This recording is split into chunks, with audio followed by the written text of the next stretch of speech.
Hello everyone, I am Vijay Lakshmi Shandile from Shiv Jyoti educational group. आज हम कक्षा 9 की हिंदी पाठ्य पुस्तक स्पर्श के पाठ 9 रैदास के पद के बारे में जानेंगे। पहले मैं आपको संत कवि रैदास के संक्षिप्त जीवन परिचय से अवगत करवाऊंगी। रैदास नाम से विख्यात संत रविदास का जन्म सन 1388 को बनारस में हुआ था। रैदास कबीर के समकालीन हैं। रैदास की ख्याति से प्रभावित होकर सिकंदर लोदी ने इन्हें दिल्ली आने का निमंत्रण भेजा था। संत कुलभूषण कवि रविदास उन महान संतों में अग्रणी थे जिन्होंने अपनी रचनाओं के माध्यम से समाज में व्याप्त बुराइयों को दूर करने में महत्वपूर्ण योगदान दिया। रैदास ने ऊंच नीच की भावना तथा ईश्वर भक्ति के नाम पर किए जाने वाले विवाद को सारहीन तथा निरर्थक बताया। उन्होंने सबको परस्पर मिलजुल कर प्रेम पूर्वक रहने का उपदेश दिया। अब मैं आपको रैदास द्वारा रचित सुंदर पदों का अर्थ बताऊंगी। इस पाठ में रैदास के 2 पद लिए गए हैं। पहले पद में कवि अपने प्रभु से खुद की तुलना करते हुए हर हाल में स्वयं को प्रभु से जुड़ा हुआ बताते हैं।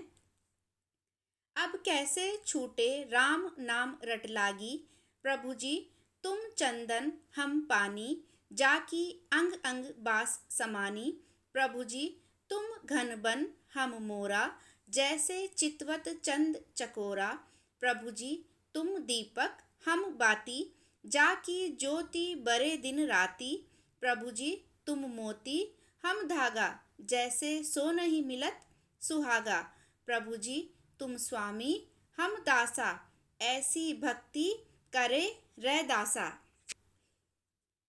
प्रस्तुत पंक्तियों में कवि रैदास जी ने अपने भक्ति भाव का वर्णन किया है। उनके अनुसार जिस तरह प्रकृति में बहुत सारी चीज़ें एक दूसरे से जुड़ी रहती हैं, ठीक उसी तरह भक्त एवं भगवान भी एक दूसरे से जुड़े हुए हैं। उन्होंने प्रथम पंक्ति में ही राम नाम का गुणगान किया है।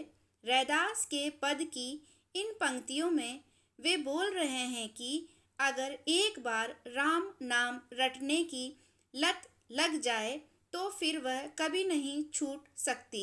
उनके अनुसार भक्त एवं भगवान चंदन की लकड़ी एवं पानी की तरह होते हैं। जब चंदन की लकड़ी को पानी में डालकर छोड़ दिया जाता है तो उसकी सुगंध पानी में फैल जाती है। आगे वह कहते हैं कि जब वर्षा होने वाली होती है और चारों तरफ आकाश में बादल घिर जाते हैं तो जंगल में उपस्थित मोर अपने पंख फैलाकर नाचे बिना नहीं रह सकता। ठीक उसी प्रकार एक भक्त राम नाम लिए बिना नहीं रह सकता। रैदास जी आगे कहते हैं, जैसे दीपक में बाती जलती रहती है, वैसे ही एक भक्त भी प्रभु की भक्ति में जलकर सदा प्रज्वलित होता रहता है। रैदास कहते हैं कि हे प्रभु, आप मोती हो और मैं धागा हूँ, आप स्वामी हो और मैं आपका दास हूँ।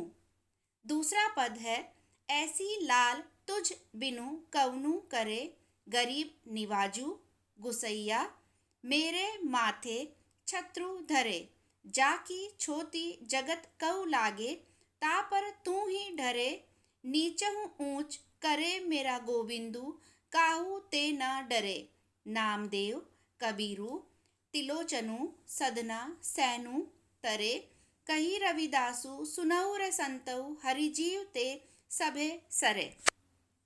दूसरे पद में प्रभु की अपार कृपा और उनके समदर्शी स्वभाव का वर्णन किया गया है। रैदास के पद की प्रस्तुत पंक्तियों में कवि ने प्रभु की कृपा और उनकी महिमा का गुणगान करते हुए कहते हैं कि इस संपूर्ण जगत में प्रभु से बड़ा कृपालु और कोई नहीं है। वे गरीब एवं दीन दुखियों को समान भाव से देखने वाले हैं।